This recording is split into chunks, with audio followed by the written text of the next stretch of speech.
সালামুন আলাইকুম। ওয়ালাইকুম আসসালাম। আবির ভাই কেমন আছেন আপনি? আলহামদুলিল্লাহ ভালো আছি। আজকে দেখলাম আপনি খুব ফুরফুরে মেজাজে এসে বেশ কিছু প্রশ্ন জিজ্ঞেস করলেন, এবং প্রশ্ন বলতে সামাজিক সমস্যা, যে সমস্যাগুলো আমরা কিভাবে দূরীকরণ করতে পারি সেগুলো নিয়ে আমাদের এই আলাপের মাধ্যমে যারা লাখ লাখ লোক মানুষ শুনবেন, তার সাথে সরকারও শুনবে। যদি সরকারের কোনো কর্মকর্তা কর্মচারীরা আমলে নেন, আবার এটা যদি তাদের ইন্টারনাল ইস্যু হিসাবে বা গুরুত্বপূর্ণ বিষয় হিসাবে যদি ধরা হয়, তাহলে আমরা এটা জাতিগতভাবে সমাধান পেতেই পারি, আর তার সফলতার গোটা জাতি পাবে।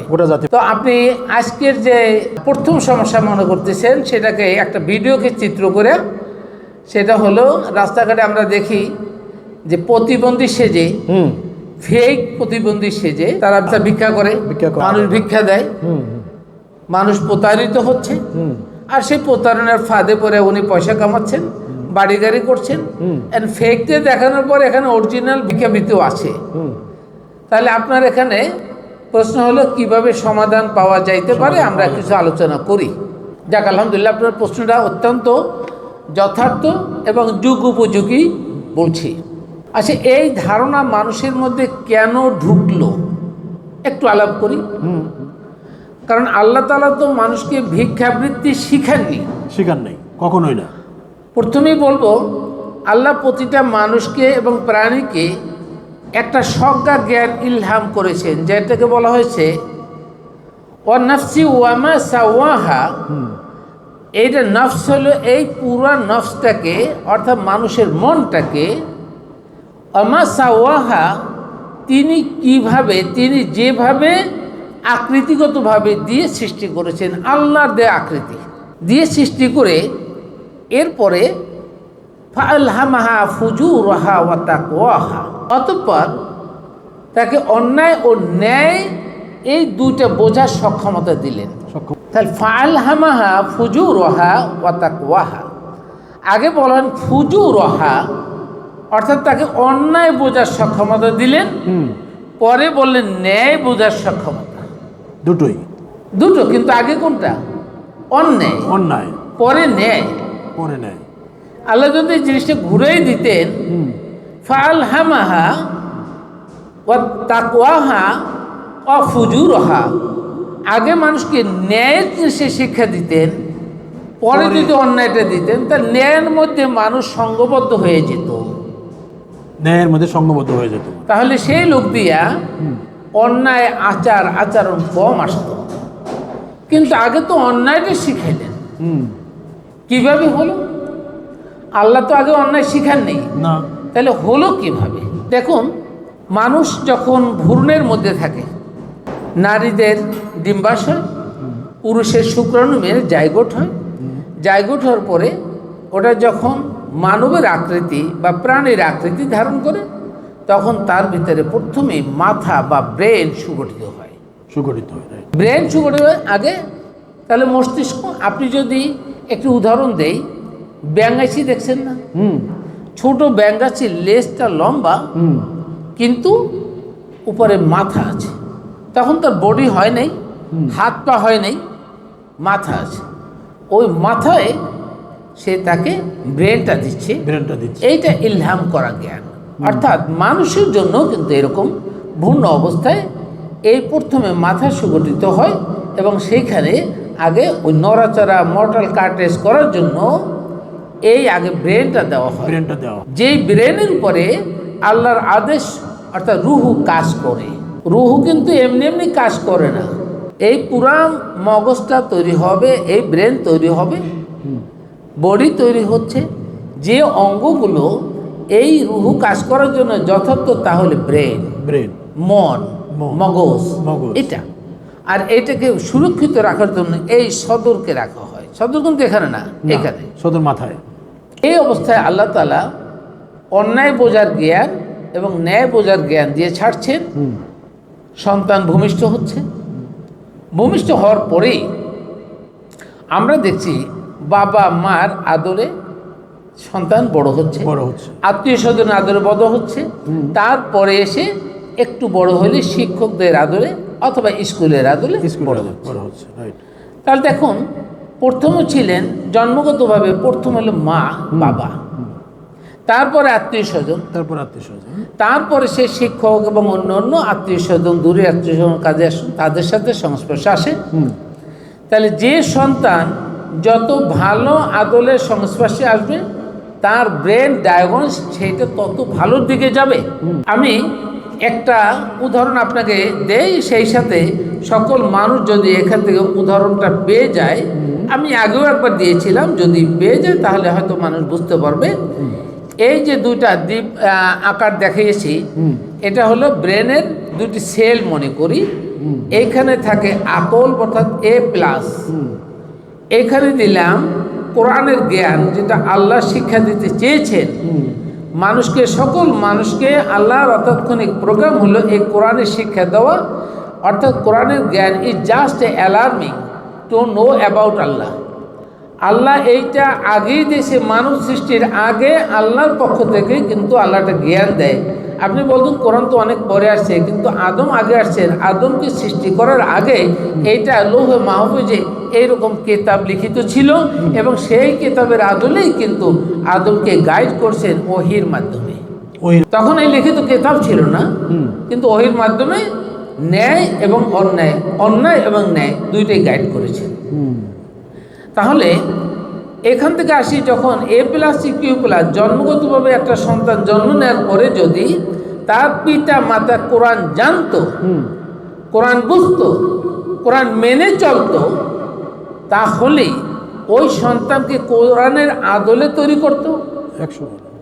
যদি কোরআনের আদলে তৈরি করতো, অর্থাৎ আল্লাহর বিধি বিধানের আদলে তৈরি করতো, তাহলে ওই সন্তানের এই ভিতরে প্লাস প্লাস মিলে এইখানে পজিটিভ সাইন, জ্ঞানের পজিটিভ সাইন সৃষ্টি হতো। আর এই অণু বা পরমাণুর এই বাইরের অংশে থাকতো নেগেটিভ। এখন এই সন্তানকে যদি এখানে মদ রাখেন, এটা নেগেটিভ সাইন হয়, যাকে খেলে মানুষের ক্ষতি হবে।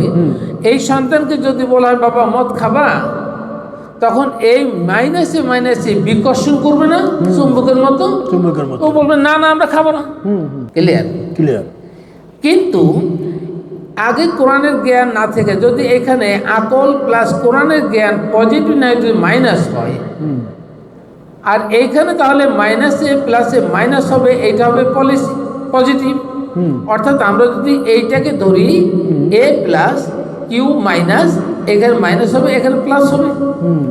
অর্থাৎ যে সন্তানের বাবা মা কোরআন জানে না, তার মধ্যে কোরআনের জ্ঞান না ঢোকা, আল্লাহর জ্ঞান না ঢোকা, মানে ইবলিসের জ্ঞান ঢোকা। তাহলে সেটা মানে কোরআন মাইনাস, কোরআন জানে না, মাইনাস। তাহলে এটা মাইনাস, এখানে প্লাস। একে যদি বলা হয় মদ খাবা, তখন এই মাইনাসে প্লাসে সে আকর্ষণ করে, আসো আসো খাবো, তখন সে মদে আসক্ত হবে, অন্যান্য খারাপ কাজে আসক্ত হবে। ক্লিয়ার?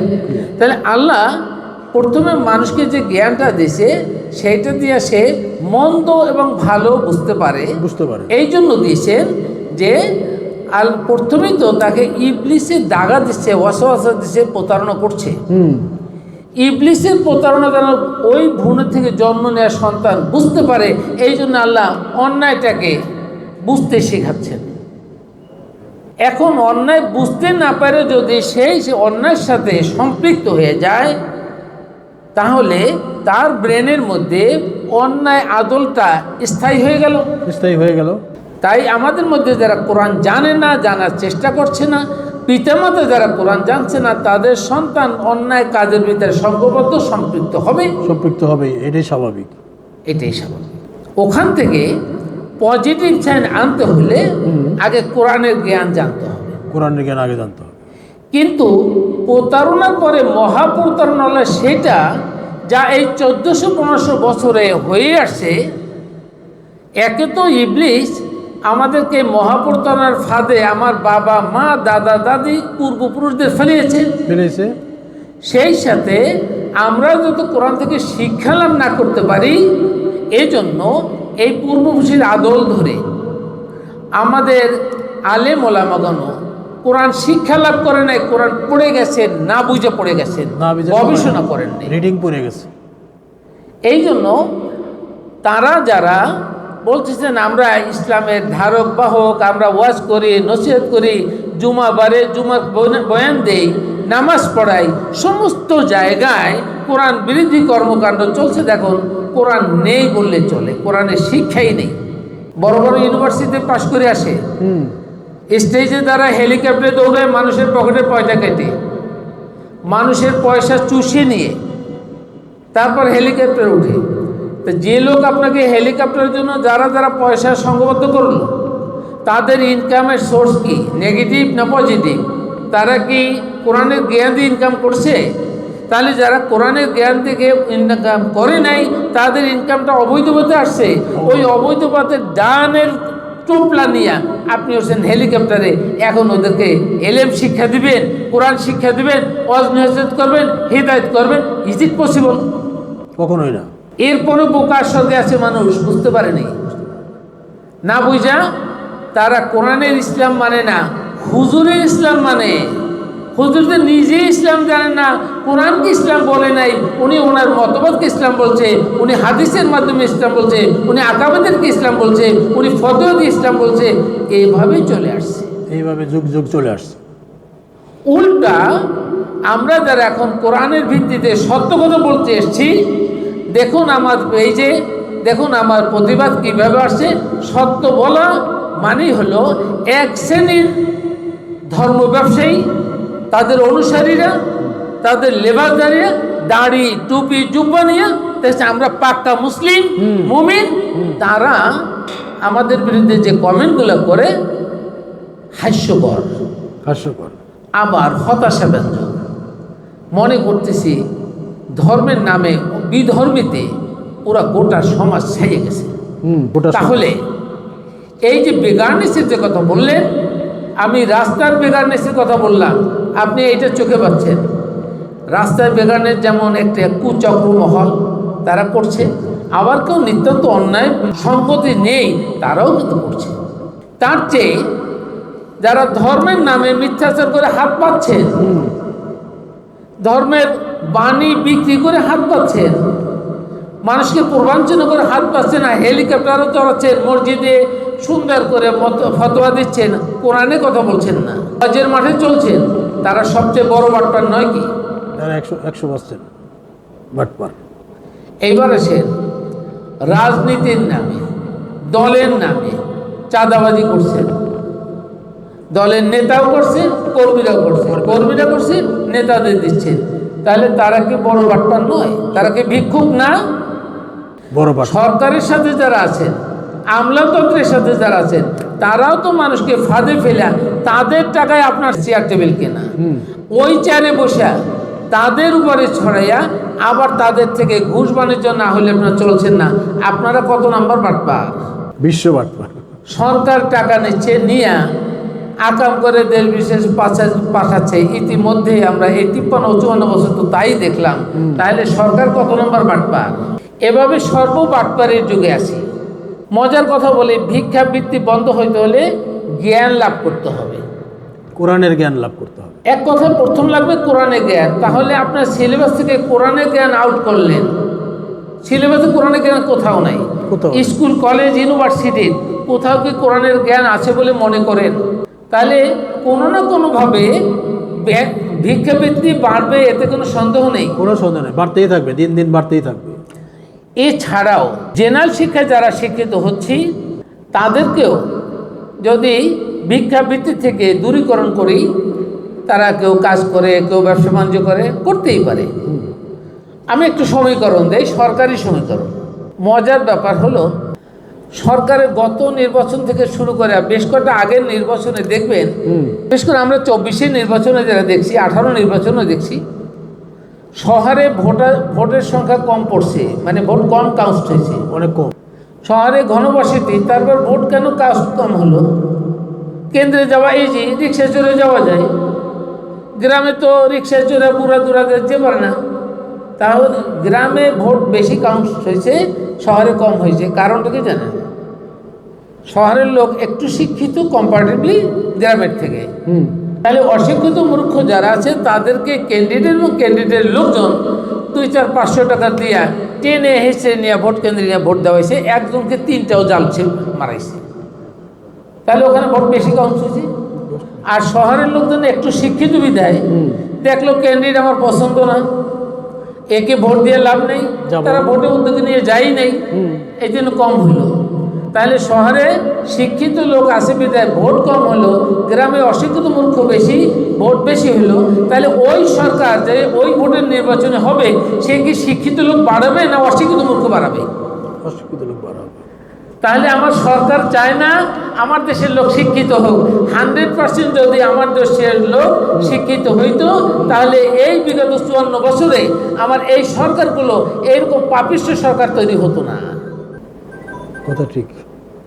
এবার আসুন, যাদেরকে আমরা বলছি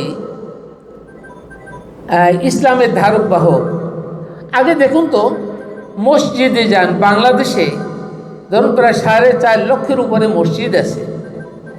এই যে 4.5 লক্ষের উপরে মসজিদ আছে, মসজিদের ইমাম সাহেবরা কি কখনো চিন্তা করছেন যে আমাদের মুসল্লিদেরকে কোরআন শিখাইতে হবে, কোরআন জানতে হবে?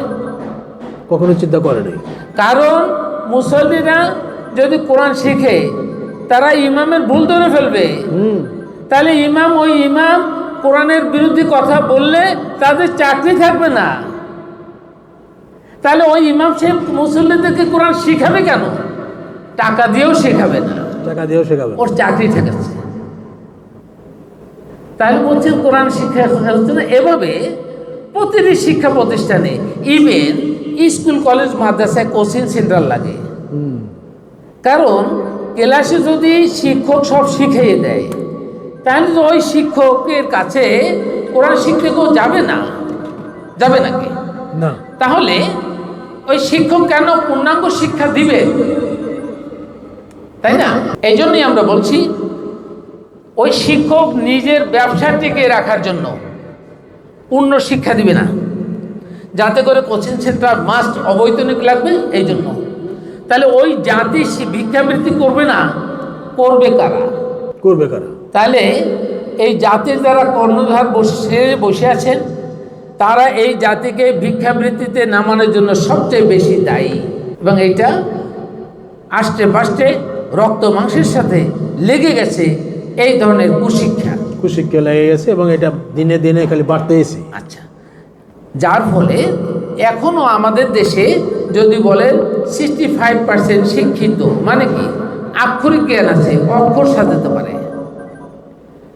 এই যে 65% আক্ষরিক জ্ঞান আছে, প্রকৃত শিক্ষিত লোক কয়জন আছেন? নাই বললেই তো চলে। শিক্ষিত লোক নাই, শিক্ষিত লোকের সংখ্যা কমে গেছে, অনেক কমে গেছে। এরপরেও শিক্ষিত বলতে যারা শিক্ষা লাভ করছেন, তারা সুশিক্ষা লাভ করছেন না, তারা সুশিক্ষা জানে না। আর সুশিক্ষার কুশিক্ষা কি? একমাত্র আল্লাহর কোরআনের শিক্ষা যেটা, সেটাই হবে সুশিক্ষা। আর কোরআনের বাইরে যেটা হলো কুশিক্ষা, যেটা ইবলিস চালিত। আর কোরআন শিক্ষা আল্লাহর প্রণীত। তাহলে সুশিক্ষার কুশিক্ষা তো বুঝলাম। এই জন্যই ভিক্ষাবৃত্তি বেড়ে গেছে বলে আমি ধারণা করি। আপনার কি ভিন্ন কোনো মত আছে কিনা? না, 100 বার আমার ভিন্ন মত নাই। এটা আমি আপনার যারা আমাদের ভিডিও দেখছেন, যারা আমাদেরকে শুনছেন, তারা আমাদের কথাগুলো যাচ বিচার করবেন এবং আপনার মতামত দিতে পারেন। হয়তো কারো গায়ে লাগছে, কিন্তু আমি সত্য যখন বলতে থাকি, তখন কার গায়ে লাগলো, কার পিঠে লাগলো, কার মাথায় লাগলো, দ্যাট আই ডোন্ট কেয়ার। এখানে আমার সরকারের গায়ে লাগতে পারে, সরকারের আমলাদের গায়ে লাগতে পারে, হুজুরদের গায়ে লাগতে পারে, হুজুরদের যারা ওয়াজ মাসের তাদের ব্যবসাও বন্ধ হতে পারে। বাট এইটা তো আমাদের দায় না। কারণ আমরা চাই হুজুররা যারা আছেন তাদের উদ্দেশ্যে বলি, আপনারা যারা প্রায় 1.5-2 কোটি মৌলভী সাহেবরা আছেন, যারা শিক্ষা লাভ করছেন, তাদেরকে আমরা ভিক্ষাবৃত্তি করাতে চাই না, হাতটা সমাজে এভাবে পাঠাইতে চাই না। আপনারা ইনকাম করবেন, এভাবে দিবেন, গরিবদেরকে দিবেন, তারা গরিবরা ভালো করে মানুষ হবে, তাদের সন্তানরা মানুষ হবে, ভিক্ষাবৃত্তি করবে না। এটাই আমাদের কামনা। এটাই আল্লাহ হাফেজ।